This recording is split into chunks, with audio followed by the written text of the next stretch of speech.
എത്ര ആളുകൾ നമ്മുടെ കുട്ടികളെ പഠിപ്പിക്കുന്നു. അതിൻ്റെതായ മൂല്യച്യുതി സംഭവിച്ചുകൊണ്ടേയിരിക്കും. സെമറ്റിക് മതങ്ങൾ, അതായത് ക്രിസ്തു മതമാണെങ്കിൽ അവർക്ക് ഞായറാഴ്ച ദിവസം ബൈബിൾ ക്ലാസ് ഉണ്ടാവും. പോകാതിരിക്കാൻ പറ്റില്ല, കുടുംബസമേതം പോകണം.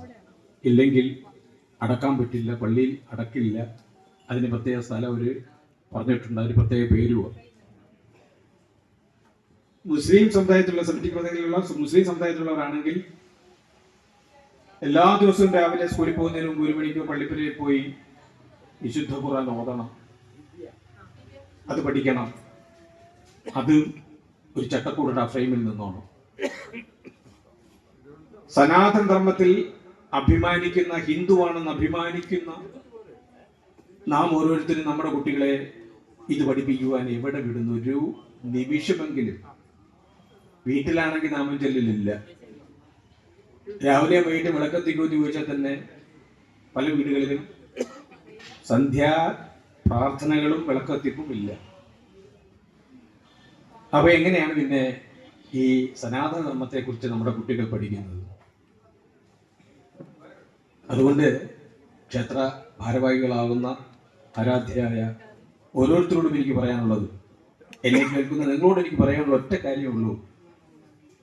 ഈ ക്ഷേത്രങ്ങളിൽ ഒരു ശിലാവിഗ്രഹം കണ്ടു തൊഴുതു പോകലല്ല ഭക്തി. ഇതിനൊക്കെ നാശമുള്ളതാണ്. നിങ്ങൾ ചിന്തിച്ചു നോക്കൂ. ഈ ക്ഷേത്രം നശിക്കാവുന്നതാണ്. ഈ ക്ഷേത്രത്തിനുള്ളിൽ നാം ആരാധിക്കുന്ന വിഗ്രഹം അതിന് നാശമുള്ളതാണ്. അപ്പൊ അത് രണ്ടും അല്ല സർവേശ്വരൻ ഭഗവാൻ. ഈ ശിലാവിഗ്രഹത്തിലൂടെ അല്ലെങ്കിൽ ഏതെങ്കിലും ഒരു ശില്പി കൊത്തിയെടുത്ത, അദ്ദേഹത്തിന്റെ കരവിരുതിനാൽ കൊത്തിയെടുത്ത ആ ശിലാവിഗ്രഹത്തിലേക്ക് ജീവനുള്ളൊരു തന്ത്രി തന്റെ ജീവന്റെ അംശം പകർന്നു കൊടുത്തിട്ട് അതിനെ ആരാധിക്കുകയാണ്. അപ്പൊ നിങ്ങൾക്കൊരു കാര്യം വ്യക്തമായിട്ട് മനസ്സിലാകും. ഒന്ന് എന്ന് പറയുന്നത് നിങ്ങൾ കണ്ടിട്ടില്ല. ഒന്ന് എന്ന് പറയുന്നത് ഞാൻ നിങ്ങളുടെ മുന്നിൽ ഒരു പേന കാണിച്ചത് ഇതാണ് ഒന്ന് എന്ന് പറഞ്ഞാൽ നിങ്ങൾക്ക് മനസ്സിലാവും. 2 പേന എടുത്ത് കാണിച്ചിട്ട് പറയുകയാണ് ഇതാണ് 2. പക്ഷെ ഒന്നതാണോ രണ്ടതാണോ? നിങ്ങൾക്ക് ചോദിച്ചൂടെ? ഇത് ഒന്നല്ലല്ലോ, പേനയല്ലേ? അപ്പൊ ഇത് ഒന്നല്ല. പേനയിലൂടെ ഒന്നിലേക്ക് എത്തപ്പെടുകയാണ്. അപ്പോ ഈ ക്ഷേത്രത്തിൽ പ്രതിഷ്ഠിച്ചിരിക്കുന്ന ഒരു ശിലാവിഗ്രഹമാണെങ്കിൽ ആ വിഗ്രഹത്തിലൂടെ ഈ പ്രപഞ്ചം ഒന്നാകെ വിളനിൽക്കുന്ന ഈ ത്രൈലോക്യത്തിനും നാഥനായിട്ടുള്ള ശ്രീകൃഷ്ണ പരമാത്മാവിനെ അറിയുവാൻ ഒരു ഉപാധിയായി ഈ ശിലാവിഗ്രഹത്തെ നമ്മൾ ഉപയോഗിക്കുന്നു. അതിലുറച്ച് നിൽക്കരുത്. അതുകൊണ്ടാണ് വിവേകാനന്ദ സ്വാമി പറഞ്ഞത്, ക്ഷേത്രത്തിൽ ജനിച്ചു വീഴാം, പക്ഷെ മരിച്ചു വീഴാൻ പാടില്ല, അവിടെ നിന്ന് കളയരുത്. ഇതിലൂടെ ആധ്യാത്മികമാകുന്ന അവസ്ഥയിലേക്ക് ഉയർന്നു പൊയ്ക്കൊള്ളണം. ഇത് നമ്മൾ മറന്നു പോകുന്നു. നമ്മൾ മറന്നത് മാത്രമല്ല, നമ്മൾ എന്താ ചെയ്യുന്നത്? എല്ലാ ദിവസവും വരും ഈ ശിലാവിഗ്രഹത്തെ നമ്മൾ ആരാധിക്കും. 10, 15 അല്ലെ 50 രൂപ തിരുമേനിക്ക് കൊടുക്കും. തിരുമേനി തരുന്ന പ്രസാദം വാങ്ങിക്കും സന്തോഷപൂർവ്വം. വലം വെച്ച് തൊഴുത് അത് നെറ്റിയിൽ തൊട്ട് വീട്ടിൽ പോകും. ഇവിടുന്ന് ഇറങ്ങുമ്പോൾ വിട്ടു ഈ ക്ഷേത്രവുമായിട്ടുള്ള ബന്ധം, അല്ലെ ഭഗവാനായിട്ടുള്ള ബന്ധം. ചിന്തിച്ചു നോക്കുന്നില്ല. അതിൽ പരം പിന്നെ എന്താണ് നമ്മളുടെ ഭക്തി ഉള്ളത്? ആ ഭക്തിയെ എങ്ങനെയാണ് നമ്മൾ പരിപോഷിപ്പിക്കേണ്ടത്? ഇതൊരു പഠന വിധേയമാക്കണം. അതിന് ആരാധ്യരായ ക്ഷേത്രഭാരവാഹികൾ എനിക്കൊരു അഭ്യർത്ഥനയുള്ളൂ. നമ്മുടെ ക്ഷേത്രങ്ങളെല്ലാം ആധ്യാത്മിക പഠന കേന്ദ്രമാക്കണം. ഞായറാഴ്ച 1 മണിക്കൂറെങ്കിലും കുട്ടികളെ നിർബന്ധമായും പങ്കെടുപ്പിച്ചുകൊണ്ട് ആധ്യാത്മിക പഠന കേന്ദ്രങ്ങളാകണം. എങ്കിലേ ഇനി ഇത് ആ മാർഗത്തിലേക്ക് വരികയുള്ളൂ. ഇല്ലെങ്കിൽ അടുത്ത തലമുറ ഒരിക്കലും ഈ മാർഗത്തിലേക്ക് വരില്ല. ഞാൻ പറയാതെ നിങ്ങൾക്കറിയാം, വീട്ടിൽ മക്കളോട് പറഞ്ഞാൽ പ്രഭാഷണമുണ്ട്, സപ്താഹമുണ്ട്, അല്ലെ ക്ഷേത്രത്തിൽ ഉത്സവം നടക്കുന്നു, അവിടെ പോകണം, യജ്ഞങ്ങളിൽ പങ്കെടുക്കണം എന്ന് പറഞ്ഞാൽ അവർ പറയുന്ന മറുപടി ഞാൻ പറയാതെ തന്നെ നിങ്ങൾക്ക് അറിയാം. നിങ്ങൾ അനുഭവിക്കുന്നവരാണ്. ഇവിടെ മാത്രമല്ല, എല്ലായിടും. അപ്പൊ ഞാൻ പറഞ്ഞത്, വിദ്യാഭ്യാസം 3 വയസ്സിലല്ല തുടങ്ങേണ്ടത്. അപ്പൊ എന്നാണ് തുടങ്ങേണ്ടത്? എല്ലാവരും പ്രായമുള്ളവര്, കേട്ടിട്ടുള്ളവര് യജ്ഞം ശ്രവിച്ചിട്ടുള്ളവര്, ഭാഗവതം കേട്ടിട്ടുള്ളവര്, അല്ലെങ്കിൽ രാമായണം കേട്ടിട്ടുള്ളവര് ചിന്തിച്ചു നോക്കി, എന്നാണ് വിദ്യാഭ്യാസം തുടങ്ങേണ്ടത്? ഞാനല്ല പറയുന്നത്, ശ്രീമദ് ഭാഗവതം പറയുന്നു, ഒരു സ്ത്രീ ഗർഭവതിയാണ് എന്ന് അറിയുന്നുവോ അന്ന് വിദ്യാഭ്യാസം തുടങ്ങണം. ആരാ? അമ്മയല്ല, കുഞ്ഞ്. ആ കുഞ്ഞിന് വിദ്യാഭ്യാസം എങ്ങനെ കിട്ടും? കുഞ്ഞിന് ആഹാരം എങ്ങനെയാണ് കിട്ടുന്നത്? അംബിലിക്കൽ കോഡെന്ന് പറയുന്ന ഒരു കേബിൾ വഴിയാണ് അന്നം കിട്ടുന്നത്, അമ്മയുടെ വയറ്റിൽ നിന്ന്, അല്ലേ? അതുപോലെ വിദ്യാഭ്യാസം എങ്ങനെയാണ് കിട്ടേണ്ടത്?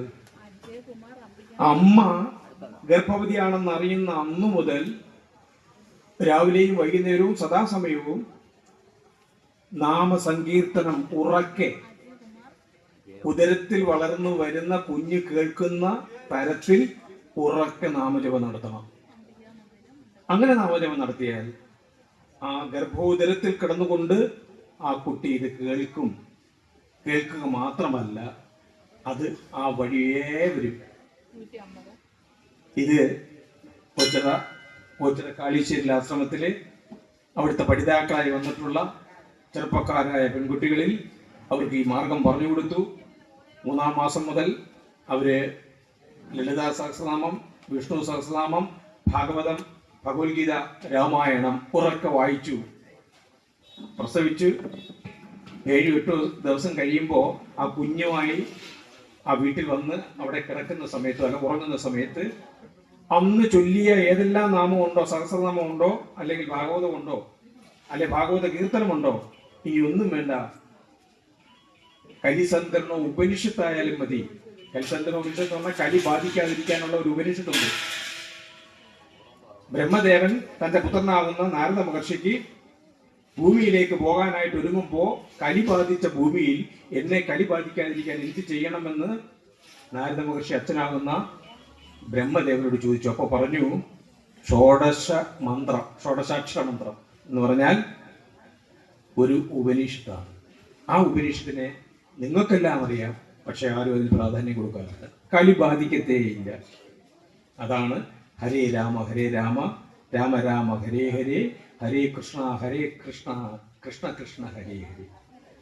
ഇത് ഉറക്കെ ചെല്ലുമെങ്കിൽ 7 ദിവസം 8 ദിവസം കഴിയുമ്പോൾ ആ കുഞ്ഞിനെ ഉറങ്ങിക്കിടക്കുന്ന അവസ്ഥയിൽ അതിന്റെ പിൻഭാഗത്ത് തലയുടെ പുറകിൽ വന്ന് നിന്നുകൊണ്ട് നമ്മൾ ചൊല്ലി നോക്കണം. 10 ദിവസം പോലും തികയാത്ത കുഞ്ഞ് ഈ ശബ്ദം എവിടുന്ന് കേൾക്കുന്നോ അങ്ങോട്ട് തിരിഞ്ഞ് തല തിരിച്ച് ഇങ്ങനെ നോക്കും.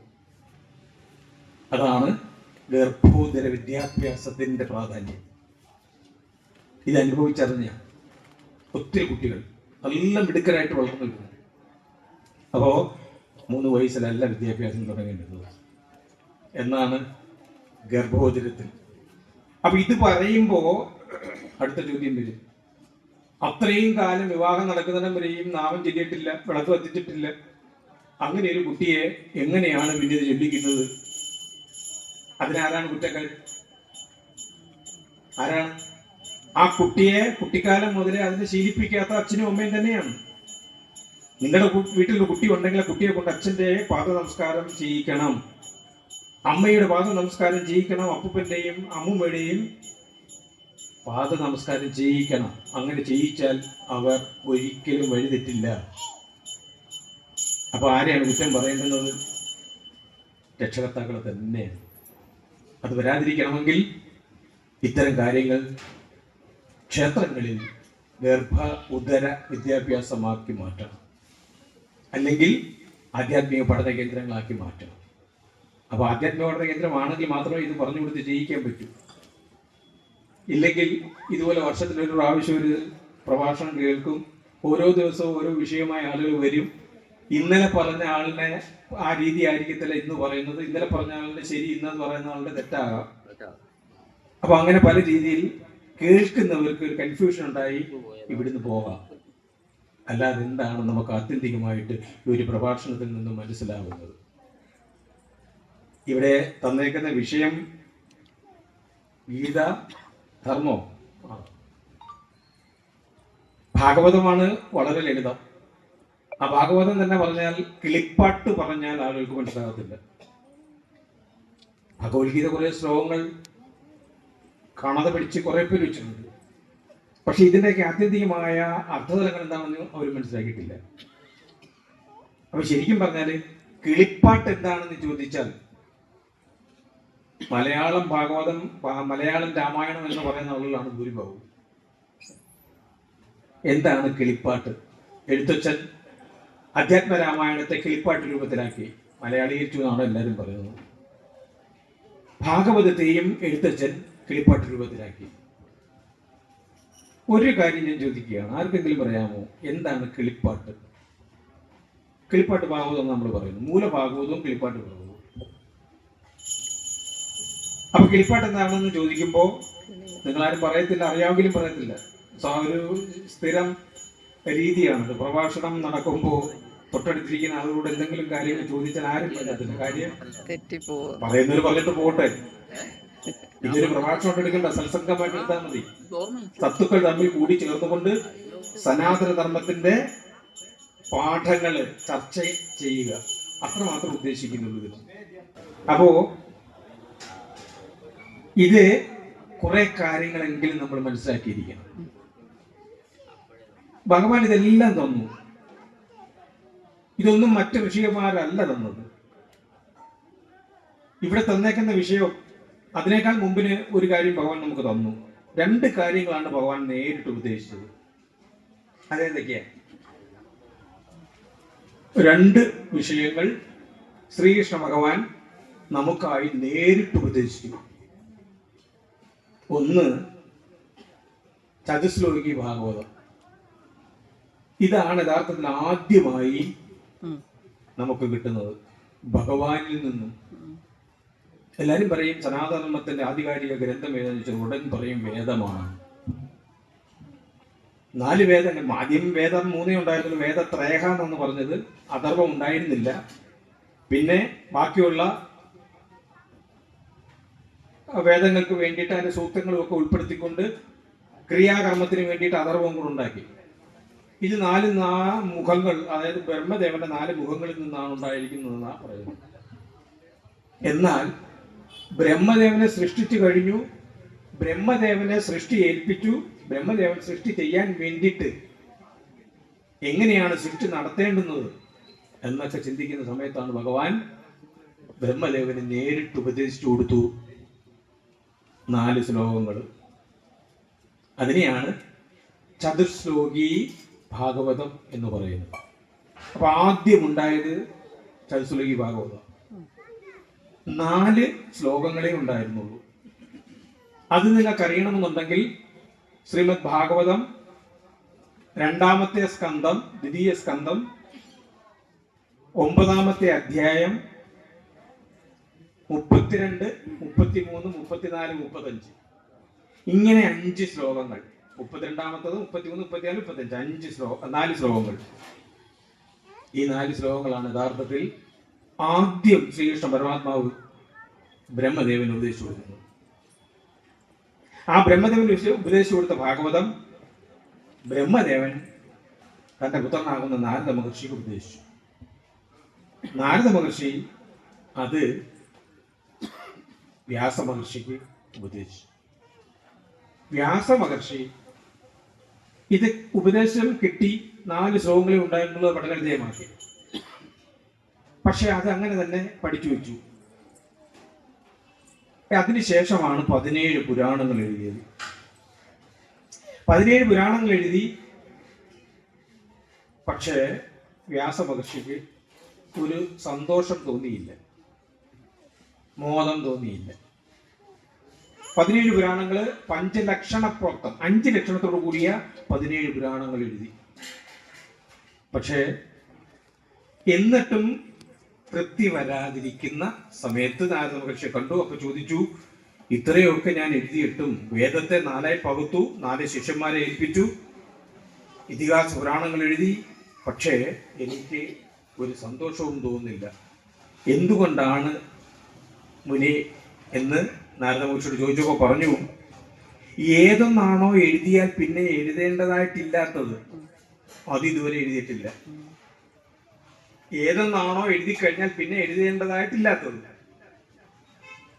അപ്പോഴാണ് ചിന്തിക്കുന്നത് അത് ഏതാണെന്ന് ചിന്തിച്ചപ്പോൾ നാരദമഹർഷി അപ്പോൾ തന്നെ പറഞ്ഞു കൊടുക്കുന്നു, ശ്രീമദ് ഭാഗവതം ചതുശ്ലോകി 4 ശ്ലോകങ്ങളുള്ള ആ ശ്ലോകം വീണ്ടും പറഞ്ഞു കൊടുത്തു. എന്നിട്ട് പറഞ്ഞു വിപുലീകുരു, അതിനെ വിപുലീകരിക്കാൻ പറഞ്ഞു. അങ്ങനെയാണ് നമുക്ക് 4 ശ്ലോകങ്ങളുള്ള ആ ചതുശ്ലോകി ഭാഗവതം 18,000 ശ്ലോകങ്ങളിലായി 12 സ്കന്ധങ്ങളിലായി നമുക്ക് തന്നു. ആ ഭാഗവതത്തെ എഴുത്തച്ഛൻ കിളിപ്പാട്ട് രൂപേണ മലയാളത്തിലേക്ക് മാറ്റി. കിളിപ്പാട്ട് എന്താണെന്നാണ് ഞാൻ ചോദിച്ചത്. കിളിപ്പാട്ട് എന്ന് പറയുന്ന പ്രസ്ഥാനം ആദ്യം തുടങ്ങുന്നത് തമിഴ്നാട്ടിലാണ്. തമിഴ്നാട്ടിൽ തുടങ്ങിയ സംഭവം എഴുത്തച്ഛൻ പഠിക്കാൻ വേണ്ടിയിട്ട് തമിഴ്നാട്ടിൽ പോയി. അവിടെ ചെല്ലുമ്പോഴാണ് കിളിപ്പാട്ട് രൂപവും കിളിപ്പാട്ട് പ്രസ്ഥാനവും മനസ്സിലാക്കുന്നത്. അപ്പൊ ആ തമിഴ്നാട്ടിൽ എന്താണ് കിളിപ്പാട്ട് രൂപം ഉടലെടുത്തത് എന്ന് ചോദിച്ചാൽ, കവികൾ പല കഥകളും കവിതകളും ഒക്കെ എഴുതി, അങ്ങനെ എഴുതി കഴിയുമ്പോൾ ആ എഴുതിയ ആളിനെ അത് അറം പറ്റും. അറം പറ്റുക എന്ന് പറയത്തില്ലേ, എഴുതിയ ആൾ എപ്രകാരമാണോ എഴുതിയത് അതുപോലെ സംഭവിക്കും. അത് കവിക്ക് ദോഷമായി വരുന്നു. പല കവികളും അവരെഴുതിയത് അവസാനം എങ്ങനെയാണോ, അത് ട്രാജഡി ആണെങ്കിൽ ട്രാജഡി അതുപോലെ തന്നെ സംഭവിക്കും. അങ്ങനെ അറം പറ്റുന്നത് കൊണ്ട് ഇനി ഒരിക്കലും അങ്ങനെ അറം പറ്റാതിരിക്കാൻ വേണ്ടിയിട്ട് തമിഴ്നാട്ടിലെ കവികള്, കഥ എഴുതിയ ആളുകളെല്ലാം കൂടെ തീരുമാനിക്കുന്നു, കവിക്ക് പറയാനുള്ളതൊന്നും ഇനി കവി നേരിട്ട് പറയണ്ട. അത് പറയാനുള്ളത്, കവി പറയേണ്ടുന്നതായ വിഷയങ്ങൾ കിളിയെ കൊണ്ട് പറയിപ്പിക്കുക. അങ്ങനെ കിളിയെ കൊണ്ട് പറയിപ്പിച്ച് കഥകളും കവിതകളും എഴുതി. ഇതാണ് എഴുത്തച്ഛൻ തമിഴ്നാട്ടിൽ പോയി മനസ്സിലാക്കി പഠിച്ചിട്ട് കേരളത്തിൽ വന്ന് അധ്യാത്മരാമായണവും ഭാഗവതവും കിളിയെ കൊണ്ട് പറയിപ്പിക്കുന്ന രീതിയിൽ അത് മലയാളീകരിച്ചു. രാമായണം നിങ്ങൾ നോക്കിയ കിളിമകളാണ് പറയുന്നത്, തത്തയാണ് പറയുന്നത്, അല്ലേ? അതുപോലെയാണ് ഭാഗവതവും. അപ്പൊ അങ്ങനെ നമുക്ക് ആദ്യം കിട്ടിയത്, ഭഗവാനിൽ നിന്നും ഉപദേശം കിട്ടിയത്, ഞാൻ പറഞ്ഞു, ഭാഗവതമാണ്. പിന്നെ ഭഗവാനിൽ നിന്ന് നേരിട്ട് ഉപദേശം കിട്ടിയത് ഏതാണ്?